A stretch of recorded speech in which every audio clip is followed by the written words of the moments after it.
आप सभी को पहला प्रश्न है कि मार्च 2024 में किसे नए चुनाव आयुक्त के रूप में नियुक्त किया गया है। ऑप्शन ए में है ज्ञानेश कुमार, बी में है सुखवीर संधू और सी में है राजीव कुमार, डी में उपर्युक्त में से एक से अधिक या फिर उपर्युक्त में से कोई नहीं। तो इसका सही उत्तर हो जाएगा ऑप्शन डी, यानी एक से अधिक को नए चुनाव आयुक्त के रूप में नियुक्त किया गया है। ए में जो है ज्ञानेश कुमार को भी और सुखवीर संधू को भी। उसके बाद राजीव कुमार जो है वह अभी वर्तमान में मुख्य चुनाव आयुक्त है। और अगर पूछे कि प्रथम चुनाव आयुक्त कौन बना था तो सुकुमार सेन। अगले प्रश्न को हम लोग देखते हैं। अंतर्राष्ट्रीय जैविक महोत्सव 2023 का आयोजन किस भारतीय शहर में किया गया है। ऑप्शन ए में है जोरहट, बी में है गंगटोक, सी में है विशाखापत्तनम, डी में उपर्युक्त में से एक से अधिक और ई में है उपर्युक्त में से कोई नहीं। अंतर्राष्ट्रीय जैविक महोत्सव 2023 का आयोजन विशाखापत्तनम में किया गया है। तो ऑप्शन सी जो है इसका सही उत्तर है। अगला प्रश्न है कि 5 करोड़ आयुष्मान कार्ड जारी करने वाला पहला राज्य कौन बना। ऑप्शन ए में है उत्तर प्रदेश, बी में है बिहार, सी में है केरल, डी में उपर्युक्त में से एक से अधिक और ई में उपर्युक्त में से कोई नहीं। 5 करोड़ आयुष्मान कार्ड जारी करने वाला पहला राज्य उत्तर प्रदेश बना है। तो ऑप्शन ए जो है इसका सही उत्तर होगा। अगला प्रश्न है कि किस राज्य के राजकीय पक्षी ग्रेट इंडियन बस्टर्ड के संरक्षण और सुरक्षा को संतुलित करने के लिए सर्वोच्च न्यायालय द्वारा एक विशेष समिति का गठन किया गया है। किस राज्य के द्वारा बताना है आप सभी को। ऑप्शन ए में है हिमाचल प्रदेश, बी में है राजस्थान, सी में है सिक्किम, डी में उपर्युक्त में से एक से अधिक या फिर ई में उपर्युक्त में से कोई नहीं। तो यह राजस्थान राज्य के द्वारा राजकीय पक्षी ग्रेट इंडियन बस्टर्ड के संरक्षण और सुरक्षा को संतुलित करने के लिए सर्वोच्च न्यायालय द्वारा एक विशेष समिति का गठन किया गया है। अगला प्रश्न है कि संयुक्त राष्ट्र के अनिवार्य सतत विकास लक्ष्यों के स्थानीयकरण को स्वीकार करने वाला भारत का पहला शहर कौन बना। ऑप्शन ए में है लखनऊ, बी में है भोपाल, सी में है तिरुवनंतपुरम, डी में उपर्युक्त में से एक से अधिक और ई में उपर्युक्त में से कोई नहीं। तो इसका सही उत्तर हो जाएगा ऑप्शन बी, भोपाल बना है संयुक्त राष्ट्र के अनिवार्य सतत विकास लक्ष्यों के स्थानीयकरण को स्वीकार करने वाला भारत का पहला शहर। अगला प्रश्न है कि हाल ही में चर्चा में रहे कच्चा तीबू द्वीप कहाँ स्थित है। ऑप्शन ए में है तमिलनाडु और श्रीलंका के बीच, बी में है केरल और श्रीलंका के बीच, सी में है अंडमान निकोबार और म्यांमार के मध्य, डी में उपर्युक्त में से एक से अधिक या फिर उपर्युक्त में से कोई नहीं। तो इसका सही उत्तर हो जाएगा हाल ही में चर्चा में रहे कच्चा तीबू द्वीप वह तमिलनाडु और श्रीलंका के बीच में है। तो ऑप्शन ए इसका सही उत्तर हो जाएगा। अगला भारत रत्न 2024 से सम्मानित किस व्यक्ति के जन्म दिवस को किसान दिवस के रूप में मनाया जाता है। ऑप्शन ए में है एम.एस. स्वामीनाथन, बी में है पी.वी. नरसिम्हा राव, सी में है लाल कृष्ण आडवाणी, डी में उपर्युक्त में से एक से अधिक और ई में उपर्युक्त में से कोई नहीं। तो इसका सही उत्तर ऑप्शन ई हो जाएगा कि उपर्युक्त में जितने भी व्यक्तियों का नाम लिया गया है इनमें से कोई नहीं है। अगर बात आती है तो मनाया किन व्यक्तियों के जन्म दिवस पर है किसान आंदोलन, तो वह चौधरी चरण सिंह, चौधरी चरण सिंह के जन्म दिवस पर, और ये पूर्व प्रधानमंत्री थे। अब बात आती है कब मनाया जाता है किसान आंदोलन, तो 23 दिसंबर को, 23 दिसंबर को। अगले प्रश्न को हम लोग देखते हैं कि 8 नंबर प्रश्न है कि मार्च 2024 में भारत दक्षिण कोरिया संयुक्त आयोग की बैठक कहाँ आयोजित की गई। ऑप्शन ए में है नई दिल्ली में, बी में है बेंगलुरु में, सी में है मुंबई में और डी में उपर्युक्त में से एक से अधिक या फिर इनमें से कोई नहीं। तो इसका सही उत्तर हो जाएगा उपर्युक्त में से कोई नहीं। और अब बात आती है कि भारत दक्षिण कोरिया संयुक्त आयोग की बैठक हुई कहाँ।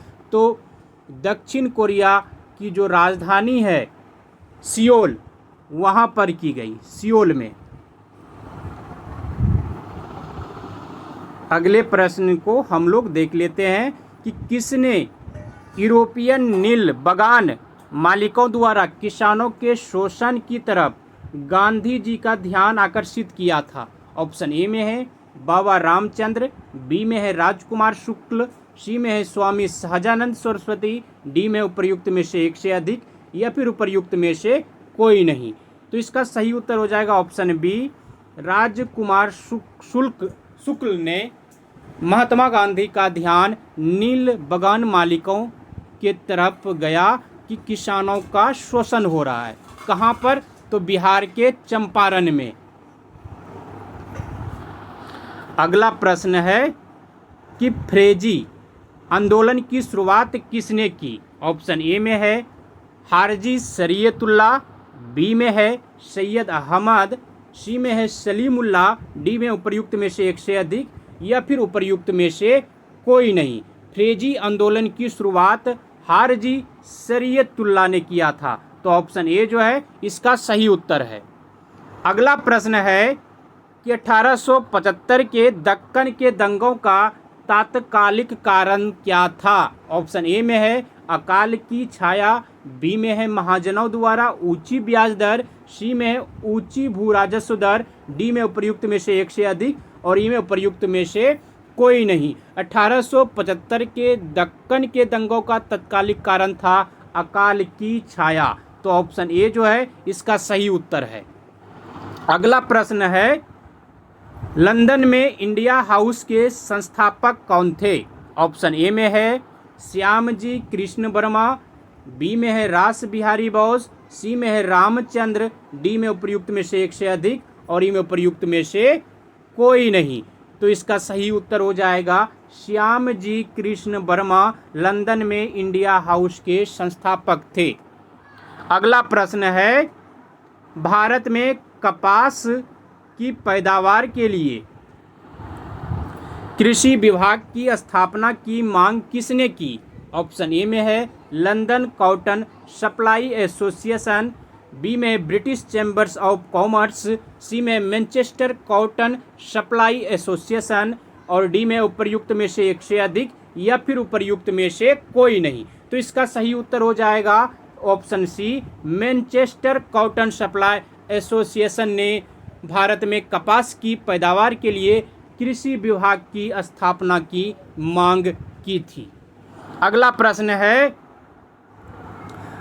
1857 की क्रांति के दौरान पटना डिवीजन का कमिश्नर कौन था। ऑप्शन ए में है विलियम टेलर, बी में है ब्रिगेडियर डगलस, सी में है H.C. वेक, डी में उपर्युक्त में से एक से अधिक और ई में उपर्युक्त में से कोई नहीं। तो इसका सही उत्तर ऑप्शन ए हो जाएगा, विलियम टेलर था 1857 की क्रांति के दौरान पटना के डिवीजन का कमिश्नर। अगला प्रश्न है तीनों गोलमेज सम्मेलन में किसने भाग लिया था। ऑप्शन ए में है मौलाना अबुल कलाम आज़ाद, बी में है मदन मोहन मालवीय, सी में है B.R. अम्बेडकर, डी में उपर्युक्त में से एक से अधिक और ई में उपर्युक्त में से कोई नहीं। तीनों गोलमेज सम्मेलनों में भीमराव अंबेडकर ने भाग लिया था। तो ऑप्शन सी जो है इसका सही उत्तर है।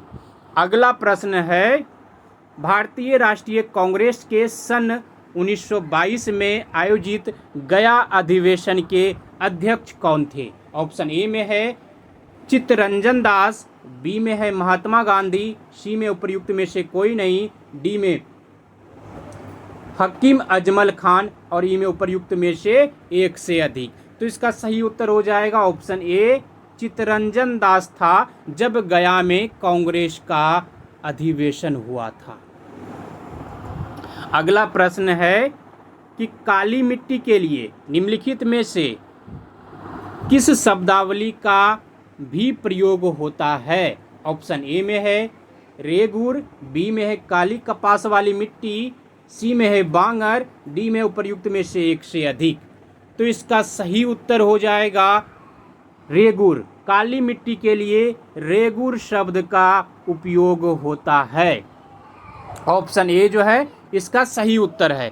अगला प्रश्न है कि आज़ाद हिंद फौज की स्थापना कहाँ हुई थी। ऑप्शन ए में है जापान में, बी में है बर्मा में, सी में है सिंगापुर में, डी में है जैसलमेर में और ई में उपर्युक्त में से कोई नहीं। आज़ाद हिंद फौज की स्थापना सिंगापुर में हुआ है। तो ऑप्शन सी जो है ये सही है। आज़ाद हिंद फौज की स्थापना सिंगापुर में हुआ था।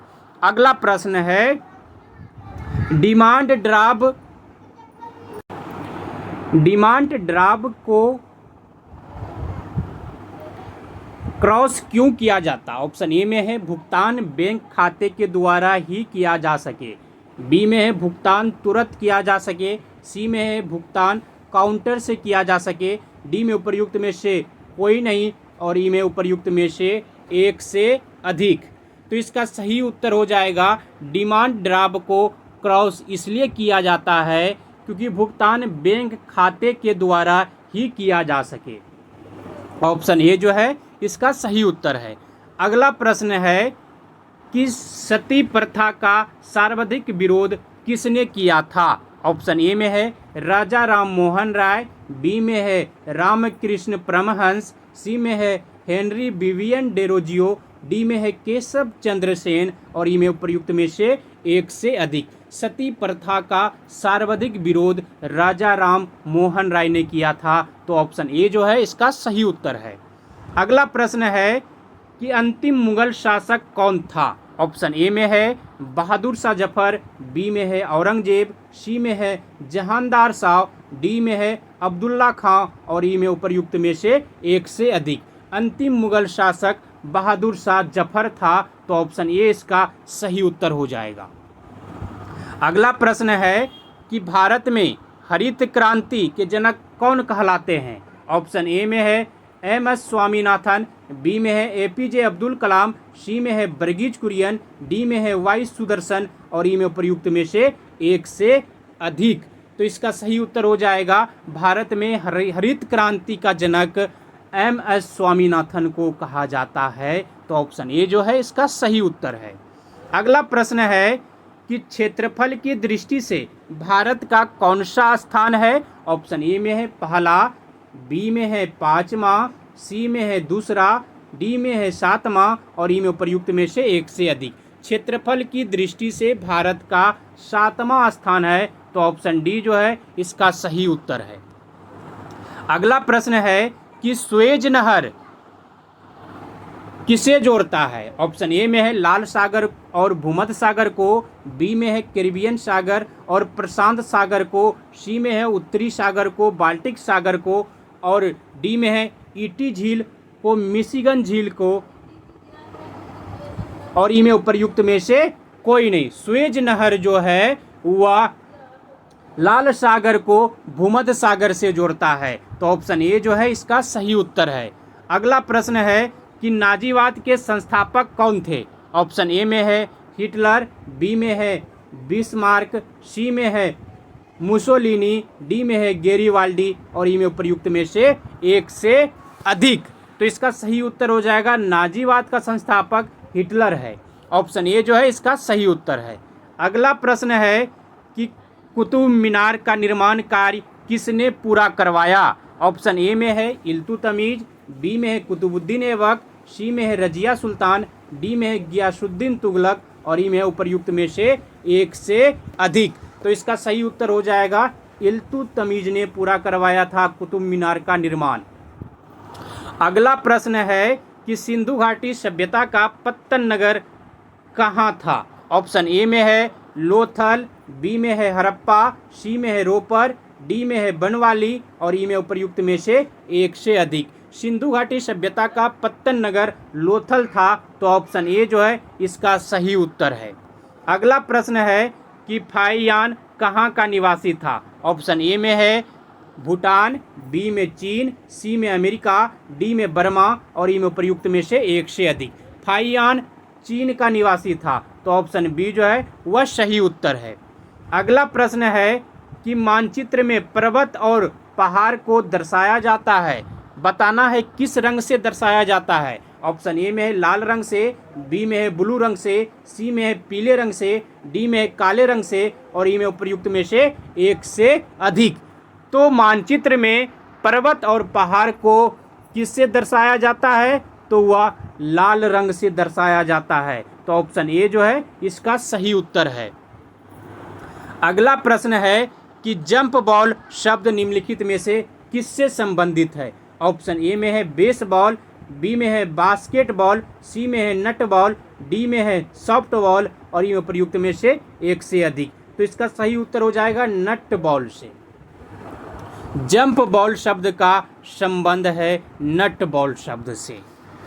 अगला प्रश्न है निम्नलिखित में से कौन सी आकृति भूमिगत जल से बनी है। ऑप्शन ए में है कास्ट विडो, बी में है सर्क, सी में है क्यूएस्टा, डी में है डूमलिन। तो इसका सही उत्तर हो जाएगा ऑप्शन ए, कास्ट विडो से बना है भूमिगत जल से बनी आकृति। अगला प्रश्न है दिल्ली से पहले भारत की राजधानी कहाँ थी, तो वह कोलकाता थी। ऑप्शन सी इसका सही उत्तर है। अगला प्रश्न है कि राष्ट्रपति लोकसभा के सदस्यों में निम्न में से दो प्रतिनिधि को नामित करता है। पहले नामित करता था एंग्लो इंडियन में, लेकिन यह 104वां संशोधन के द्वारा अब नामित नहीं करता है दो एंग्लो इंडियन। आप सभी से याद रखिए। तो अगले प्रश्न को हम लोग देखते हैं कि कंटूर रेखा दर्शाती है। ऑप्शन ए में है समुद्र तल से समान ऊंचाई एवं आकार वाले स्थानों को, बी में है बर्फ गिरने के समान क्षेत्रों को दर्शाने वाली रेखा, सी में है सूर्य ताप की समान अवधि वाले स्थानों को मिलाने वाली रेखा, डी में है चुंबकीय झुकाव की समान स्थिति दर्शाने वाली रेखा और ई में प्रयुक्त में से एक से अधिक। तो इसका सही उत्तर हो जाएगा कंटूर रेखा समुद्र तल से समान ऊंचाई एवं आकार वाले स्थानों को दर्शाने का काम करती है। अगला प्रश्न है कि निम्नलिखित में से कौन सा शहर भूमध्य रेखा के निकट है। ऑप्शन ए में है कोलकाता, बी में है विशाखापट्टनम, सी में है मुंबई, डी में है श्रीनगर और ई में प्रयुक्त में से एक से अधिक। तो इसका सही उत्तर हो जाएगा विशाखापट्टनम जो है वह भूमध्य रेखा के निकट शहर है। अगला प्रश्न है कि मांग का नियम का आशय है कि जब किसी वस्तु की मांग अधिक होती है तब उस वस्तु की कीमत घटती है, बी में उस वस्तु की कीमत उतनी ही रहती है, सी में उस वस्तु की कीमत बढ़ती है, डी में उस वस्तु की मांगी गई मात्रा घटती है और ई में प्रयुक्त में से एक से अधिक। तो इसका सही उत्तर हो जाएगा उस वस्तु की कीमत बढ़ती है जब मांग का नियम का आशय। अगला प्रश्न है कि निम्नलिखित में से कौन दो राज्यों की राजधानी है। ऑप्शन ए में है चंडीगढ़, बी में है गांधीनगर, सी में है दिल्ली और डी में है जयपुर, ई में उपर्युक्त में से एक से अधिक। तो इसका सही उत्तर हो जाएगा चंडीगढ़। चंडीगढ़ जो है दो राज्यों की राजधानी है। अगला प्रश्न है मेगास्थनीज किसका राजदूत था। ऑप्शन ए में है सेल्यूकस का, बी में है चंद्रगुप्त मौर्य का, सी में मीनांडर का, डी में चंद्रगुप्त द्वितीय का और ई में प्रयुक्त में से एक से अधिक। मेगास्थनीज जो है वह सेल्यूकस का राजदूत था। तो ऑप्शन ए जो है इसका सही उत्तर है। अगला प्रश्न है कि तृष्णा को क्षीण हो जाने की अवस्था को बुद्ध ने क्या कहा। ऑप्शन ए में है महापरिनिर्वाण, बी में है निर्माण, सी में है मुक्ति, डी में है क्रमांत और ई में प्रयुक्त में से एक से अधिक। तृष्णा को क्षीण हो जाने की अवस्था को बुद्ध ने निर्माण माना। ऑप्शन बी जो है इसका सही उत्तर है। अगला प्रश्न है कि खुदाई खिदमतगार की स्थापना किसने की? ऑप्शन ए में है खान अब्दुल गफ्फार खान, बी में है हजरत बहाउद्दीन जकारिया, सी में है शाह नेमतुल्ला और डी में है मोहम्मद अली जिन्ना और ई में उपर्युक्त में से एक से अधिक। खुदाई खिदमतगार की स्थापना खान अब्दुल गफ्फार खान ने किया था, तो ऑप्शन ए जो है इसका सही उत्तर है। अगला प्रश्न है कि श्रीलंका में कौन सी जनजाति सबसे अधिक पाई जाती है? ऑप्शन ए में है सिंहली, बी में है बौद्ध, सी में है तमिल, डी में है गौड़ और उपयुक्त में से एक से अधिक। तो इसका सही उत्तर हो जाएगा श्रीलंका में सिंहली जनजाति सबसे अधिक पाया जाता है, तो ऑप्शन ए जो है इसका सही उत्तर होगा। अगला प्रश्न है कि निकट दृष्टि दोष में किस लेंस का प्रयोग होता है? ऑप्शन ए में है अवतल लेंस, बी में है उत्तल लेंस, सी में है बाईफोकल लेंस और डी में है बेलनाकार लेंस और ई में प्रयुक्त में से एक से अधिक। निकट दृष्टि दोष में अवतल लेंस का प्रयोग होता है और जबकि दूर दृष्टि दोष में उत्तल लेंस का प्रयोग होता है, तो ऑप्शन ए इसका सही उत्तर है। अगला प्रश्न है कि कांच में प्रकाश का वेग कितना होता है? ऑप्शन ए में है 2 × 10⁸ मीटर पर सेकेंड इसका आंसर हो जाएगा।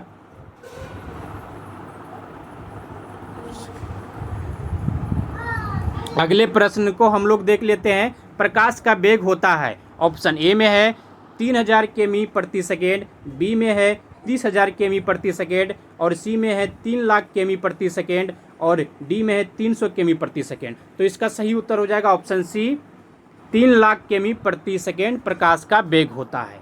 अगला प्रश्न है पृथ्वी के घूर्णन के गति को बढ़ने पर गुरुत्वजनित त्वरण जी का मान,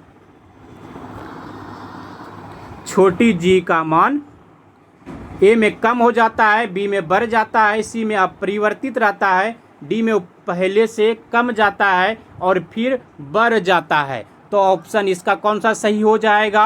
ऑप्शन ए इसका सही हो जाएगा। पृथ्वी की घूर्णन की गति बढ़ने पर गुरुत्वजनित त्वरण यानी जी का मान कम हो जाता है। ऑप्शन ए जो है इसका सही उत्तर होगा। अगला प्रश्न है कि पृथ्वी के क्रस्ट में कौन सा तत्व अधिक पाया जाता है? ऑप्शन ए में है सिलिकॉन, बी में है ऑक्सीजन, सी में है मैग्नीशियम, डी में है आर्गन। तो इसका सही उत्तर हो जाएगा ऑप्शन बी, पृथ्वी के क्रस्ट में ऑक्सीजन तत्व सबसे अधिक पाया जाता है, तो ऑप्शन बी जो है इसका सही उत्तर है। अगला प्रश्न है। धन्यवाद आप सभी को, जय हिंद। मिलते हैं अगले दिन फिर 40 जीके जीएस प्रश्नों के साथ। तब तक आप सभी को धन्यवाद, जय हिंद। अगर वीडियो अच्छा लगा हो तो लाइक कीजिएगा, अपने दोस्तों में से शेयर कीजिएगा और जिन लोगों ने अभी तक हमारे चैनल को सब्सक्राइब नहीं किए हैं कृपया हमारे चैनल को आप सब्सक्राइब कर लीजिए।